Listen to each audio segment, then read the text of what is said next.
Hoje nós vamos falar de dois mundos distópicos que tiveram sua própria visão do que é uma calamidade mundial. E assim começamos um novo episódio do Aleatório Pacas, o podcast no qual falamos as aleatoriedades da vida, as coisas que vêm na minha cabeça e comparando tudo com tudo, né? Tentando achar aquilo que as pessoas não acham, tentando achar a verdade pelas entrelinhas das coisas. Essa semana terminei um jogo chamado Vampir, no qual você é um doutor renomado pelas suas descobertas na transfusão de sangue. Você é o maior especialista de sangue da Europa, talvez do mundo, né, naquela época. E você é transformado no vampiro. Agora imagine a ironia. Você é um doutor de sangue, um doutor especializado em sangue, né? Se transforma em um vampiro, que também é um ser especializado em sangue. Então, o cara já era um vampiro muito antes dele virar vampiro. Só que a diferença agora é que ele se alimenta disso, em vez de ser só a profissão dele. Agora o que era a profissão dele virou a vivência dele. Ou seja, ele vai estar rodeado por sangue todo momento. Deve ser uma merda. Só que, o que acontece com esse jogo? Quando tu vai passando o jogo, você vai descobrindo e vai tendo escolhas, você vai transformar as pessoas em vampiro ou não, se você vai se alimentar delas ou não, ou se você vai manter todo mundo vivo. E obviamente você vai matar todo mundo, porque é assim que o vampiro faz. O vampiro tá com fome, ele vai mordendo todo mundo. Só que o que mais chamou a atenção nesse jogo não foi o fato dele ser um vampiro, foi a história por trás que eles usaram. A história por trás é o quê? Você tá lá na idade entre 1910 e 1920. Por aí, eu não lembro exatamente a época, mas acho que é mais ou menos no meio da Primeira Guerra Mundial, um pouco antes ou um pouco depois. Que, coincidentemente, fala sobre o quê? A influenza espanhola, a gripe espanhola. E, ao mesmo tempo que estava tendo a Primeira Guerra, tinha essa doença, que era a gripe espanhola, e ela ia matando as pessoas pela cidade de Londres. Então todo mundo ficava desesperado, se trancava em casa e tal, coisa que vimos recentemente com os acontecimentos do mundo. Só que o pano de fundo dessa história é que há um deus demoníaco, que é a revelação da guerra. Ela é tipo a personificação da guerra. É uma mulher na qual a cada tantos anos ela vem para destruir o mundo, ou tentar destruir o mundo, e ela tem alguns filhos que tentam salvar o mundo. É a típica história do Naruto. Os caras viram Naruto e copiaram Naruto, na qual tem a mãe lá, Kashimusha lá, que eu não lembro o nome, e tem os filhos. Deixa eu procurar aqui. A deusa chamada Kaguya, que deu origem a Hagoromo Otsuki e Hamura Otsuki. É a mesma coisa, mesma história. Quem viu Naruto já pode esquecer o vampiro, porque é a mesma coisa. Daí o filho dela, que eu não lembro o nome, porque ele não dá o nome,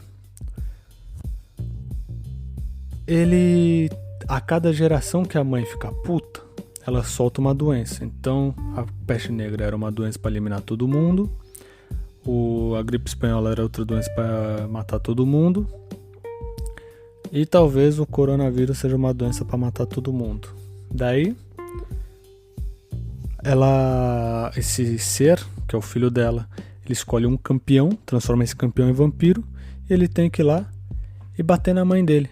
Ou seja, o cara incentiva porrada na mãe dos outros, ou pelo menos na própria mãe. Só que, como ela é personificação da guerra, da doença, do ódio, da violência e tudo mais, ela não morre. Ela só, quando você derrota ela, ou quando o escolhido derrota ela dorme. E passa não sei quanto tempo ela renasce.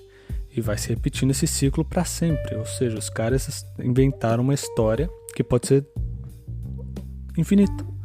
É só você ficar inventando doenças ou pegando doenças que aconteceram na humanidade, que tem várias. E por que é genial isso? Porque esse jogo foi lançado mais ou menos, vamos ver quando, aqui no meu Super Mega Hipercomputador, foi lançado em 2018 pela Download Entertainment e publicada pela Fox Home Interactive. Ou seja, em 2018 eles já previam que ia ter uma doença. Ou seja, os jogos estão prevendo o futuro, porque esse não foi o único jogo que previu que uma doença estava chegando. O Vampiro foi só o primeiro jogo. O outro jogo foi o famigerado Death Stranding, que causou a maior polêmica aí, né, no mundo, porque alguns gostaram, outros odiaram, causando aí um atrito dos fãs do grande Kojima, Hideo Kojima. O jogo é basicamente o que aconteceu durante o coronavírus. Você controla um entregador. Você controla o entregador. E, basicamente, você fica entregando coisas o jogo inteiro. Então você vai entregar uma pizza lá, uma pizza aqui, uma pizza lá, uma pizza aqui, uma cartinha de amor ali. Você vai juntando as pessoas. É uma viagem total. O jogo é muito esquisito. Muito confuso, como qualquer coisa que o Kojima faz. Ele faz questão de você chegar, terminar o jogo e falar: agora eu preciso de um manual para saber o que aconteceu, porque eu não sei o que eu vi. E ele também previu o Covid-19 junto com o Vampiro. Os dois jogos já estavam falando pra gente para se preparar, porque alguma coisa ia acontecer. Porque eu acho muito estranho que dois jogos lançados um após o outro em anos consecutivos tenham basicamente o mesmo tema. E qual que era o tema? Destruição mundial.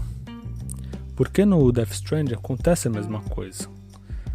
No Death Stranding, quando você vai derrotar o chefão final, você descobre que ela já destruiu o mundo 5 vezes. Que são as 5 grandes extinções em massa. E toda vez ela tenta fazer uma. Então você pode ver que os jogos estão começando a prever o mundo. Será que junto com Control, que foi o tema do podcast passado, será que os videogames estão junto com os Illuminatis e estão usando isso para nos mandar mensagens? Será que tem um desenvolvedor trabalhando para os Illuminatis que quer nos mostrar a verdade, como se fosse o Promised Neverland, que é o nosso salvador da pátria, que mostra realmente como o mundo é? Maluquice, já pensou? O mundo inteiro está sendo dominado por algumas pessoas ali no topo. A gente está... Imagina um mundo como se fosse Promised Neverland. Tem os demônios ali no topo, que seriam os Illuminatis, ou então qualquer organização secreta que todo mundo queira aí. E depois eles tentam convencer as pessoas por diversos meios de seguir as mensagens deles, seguir os ensinamentos deles e viver no mundo deles. Daí tem algumas pessoas que sabem disso, sabem que eles estão trabalhando para esses caras conscientemente, mas ao mesmo tempo elas querem falar: a gente precisa liberar uns caras ali, porque não dá, a gente vai precisar de mais gente se a gente quiser combater o sistema, não sei o que lá. Eles colocam mensagens secretas nos jogos para os jogadores tentarem entender e decifrar o que elas estão dizendo. E daí a gente aqui, depois de 2 anos, a gente decifrou o que elas queriam dizer. Tudo bem que todo mundo decifrou qualquer coisa, porque era meio fácil de decifrar, pelo menos o do Death Stranding, que foi muito na época assim da pandemia, que todo mundo dependia realmente de entregadores. Tinha uma doença que matava as pessoas sem ninguém saber, sem descrição de sexo, credo e cor, só saía matando, e todo mundo dependia de entregador para tudo. De repente o mundo descobriu a internet, porque até então ninguém não podia ter escola online, você não podia fazer coisas online, o trabalho não podia ser online, nada podia ser online, até trabalhos que são online, que você vai num lugar para ficar no computador, fica online. Mas você pode ver que os jogos agora estão cada vez mais complexos, eles estão dando mensagens subliminares pra gente.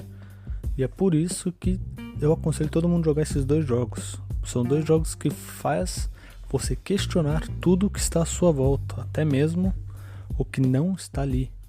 Você começa a questionar tudo. Você começa a falar, esse jogo previu isso, esse jogo previu aquilo. Tudo bem que não é muito difícil prever uma doença, né? Porque você pega... mundos distópicos geralmente fazem isso.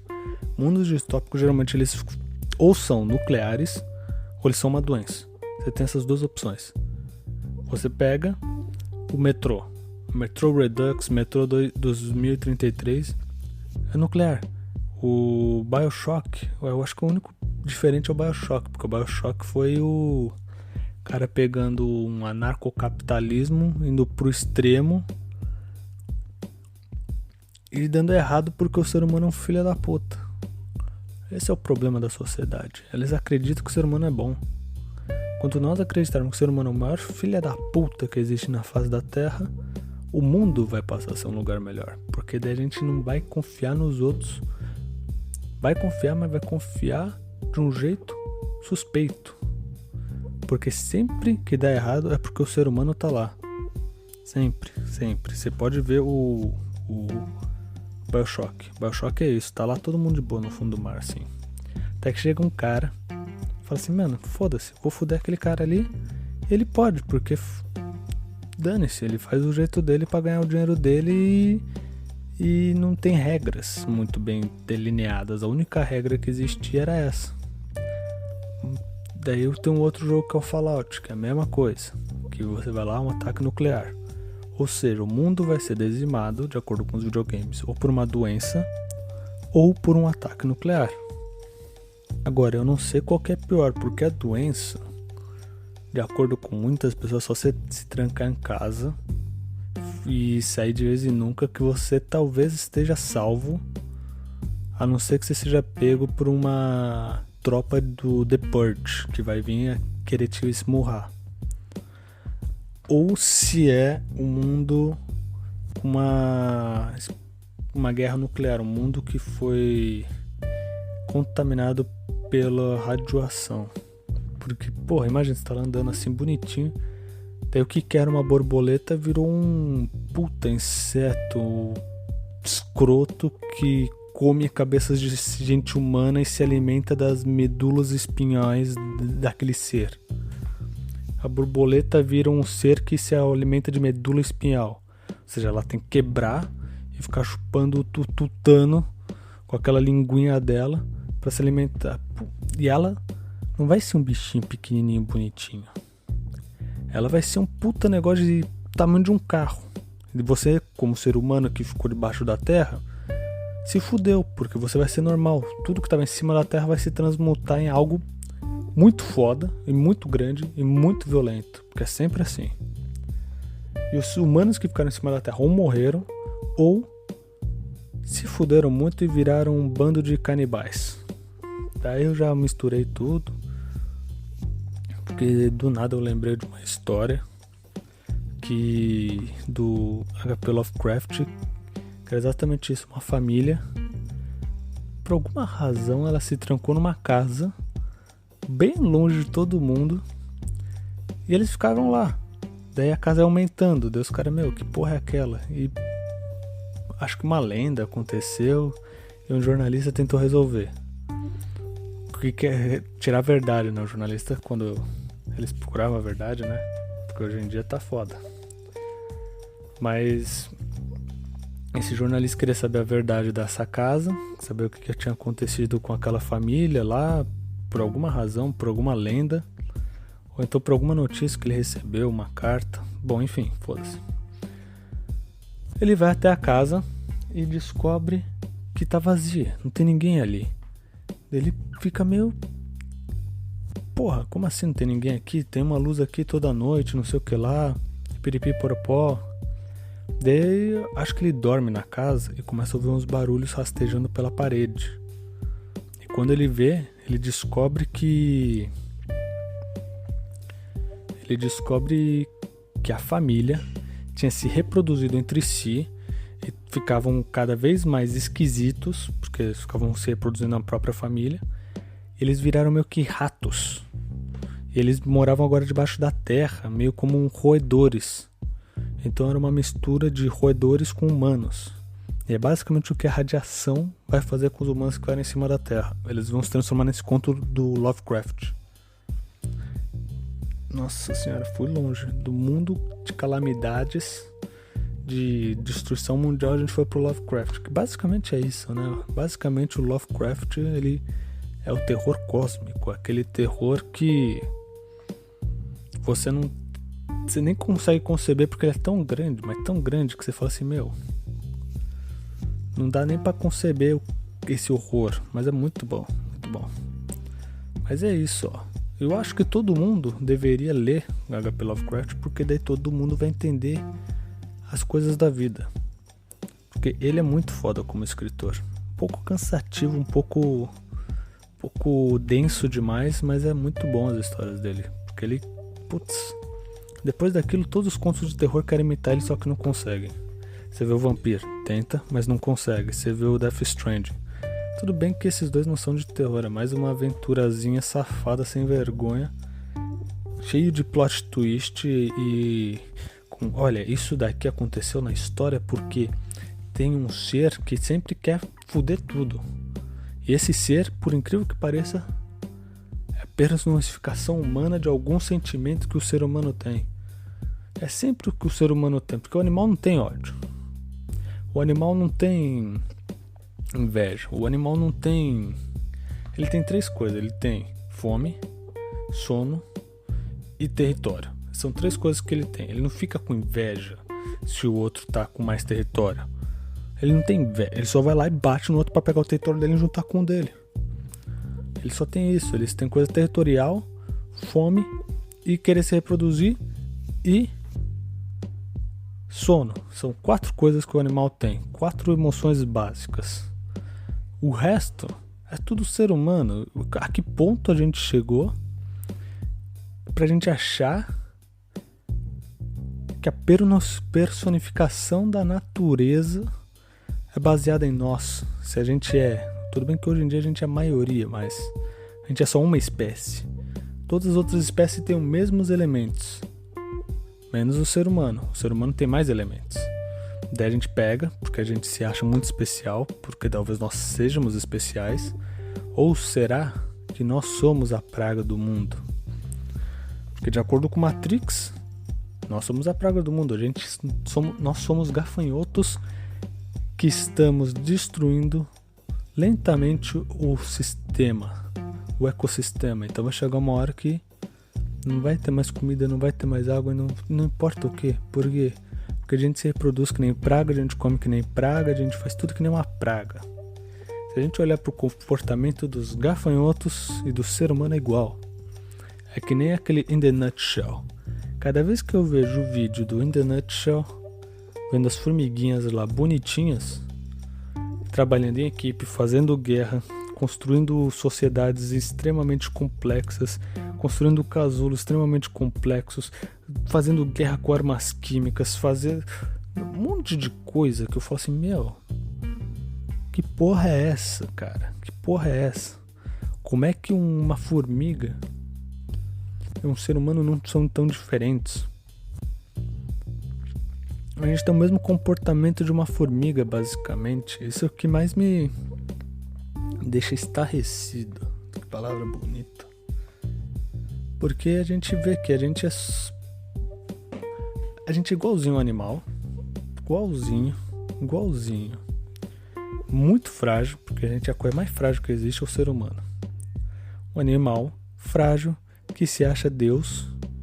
E por isso a gente se acha especial, que toda a personificação da natureza é baseada em nós. Você pode pegar o Sandman também.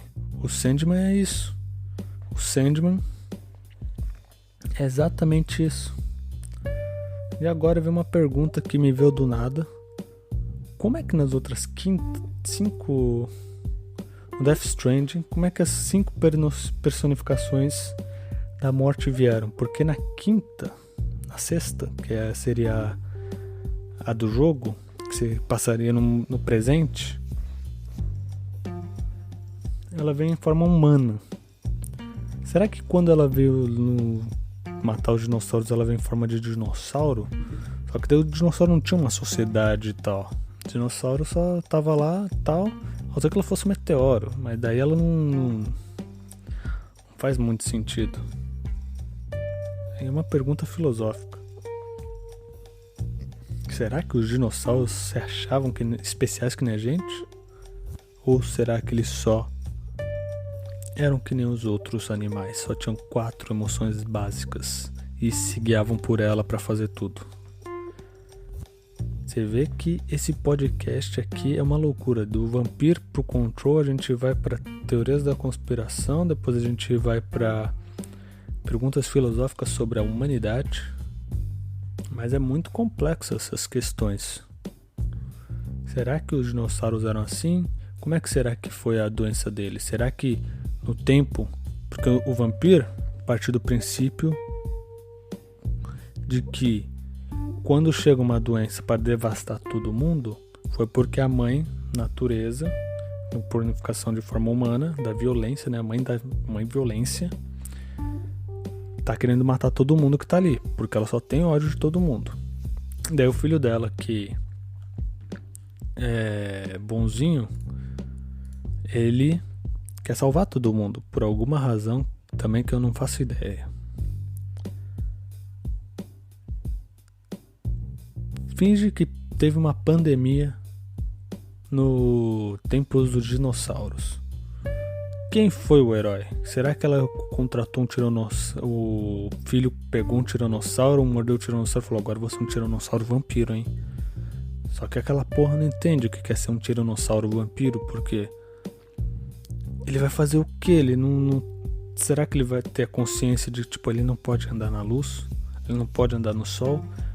Daí ele vai ficar só nas sombras? Mas quanto tempo demora pra ele entender que ele não pode entrar no sol? Porque nós humanos simplesmente entendemos as coisas razoavelmente rápidas, assim. Será que um dinossauro teria essa capacidade também de entender as coisas razoavelmente rápidas? Ou será que ele só estaria andando e fala: puta, tá doendo, vou encontrar uma sombra. Daí ele tá lá na sombra, daí para de doer, daí ele começa a andar. Porra, quanto tempo demoraria pra ele? Demoraria umas 3 horas pra ele descobrir que ele precisa ficar na sombra ou no escuro? Mas daí como é que ele vai viver? Se ele teve que mudar o hábito inteiro dele? Ou será que eu estou julgando muito os dinossauros e eles são mais espertos do que a gente pensa? Porque falam que o Tiranossauro Rex tinha um cérebro do tamanho de uma bola de beisebol. Então não sei qual que é a capacidade racional dele para saber alguma coisa. A única coisa que ele pensa é: olha, tá ali, vou comer. Se moveu? Foda-se, vamos lá. Vamos sair na porrada. Deve ser legal ver uma luta de dinossauro. Deve ser da hora. Aposto que se criarem o Jurassic Park, alguém lá dentro vai pegar o DNA do Jurassic Park. Alguém ali vai vender pro mercado negro. O mercado negro vai criar uma rinha ilegal de dinossauros. Porque é isso que todo mundo quer ver quando vê dinossauro. Porradaria. A gente quer ver, ó, um tiranossauro contra um brontossauro. Então um tiranossauro contra 5 velociraptors. Isso deve ser muito da hora. E eu acho que ia fazer tanto sucesso na Deep Web que as redes nacionais iam começar a fazer isso. Ou será que até lá a gente já evoluiu espiritualmente pra gente não usar mais animais como fonte de entretenimento, assim como as touradas eram, como rinhas de galo eram? Será que a gente ia considerar o dinossauro um animal que a gente tem empatia? Será? Não sei. Aí é complicado. A empatia é um negócio complicado, porque a gente só sente empatia porque a gente tá muito bem de vida, né? A gente chega, vai ali no supermercado, já compra carne bonitinha. Daí você vê na pandemia, meu. Voltando, né? Porque tem que voltar pro tema principal, que era calamidades mundiais. A gente só tem empatia quando o mundo está muito bonito e muito colorido. Quando você pode sair, olhar pro céu azul e falar, puta que dia bonito, respirar o ar puro e falar, nossa, que felicidade estar vivo. Agora, quando você tá numa calamidade mundial, nem tem papel higiênico. As pessoas não pensam não pensam no próximo, elas só querem saber delas mesmas. Você vai ver o supermercado, não tem mais comida, não tem mais papel higiênico. Isso porque é uma calamidade mundial nível, se a gente pegar o ranking de vilões do Punch-Man. Vamos ver aqui o ranking de vilões do Punch-Man. Puta, não tem. Aqui, 5 níveis de ameaça. Vamos chutar que a nossa... nível lobo. Nível lobo é o mais baixo de ameaça, mas não se engane, a maioria dessas vezes é só porque acontece para representar um grau desconhecido. Ameaça tigre, as ameaças nível tigre exigem herói de classe B sejam convocados. Mas no geral... então, sei lá, vamos colocar aqui a calamidade seja classe... seja a ameaça tigre, que é a segunda, que é a quarta. A segunda é a mais fraquinha. Essa é que a gente está passando. Imagine uma calamidade nível Deus, que é basicamente quando coloca toda a humanidade em risco e pode ser dizimada por uma ameaça. E ninguém nunca viu isso. Só os dragões. Os dragões não, os dinossauros. Só isso. Bom, e por aqui ficamos por hoje. Foi um grande prazer falar essas grandes besteiras e vejo vocês na semana que vem.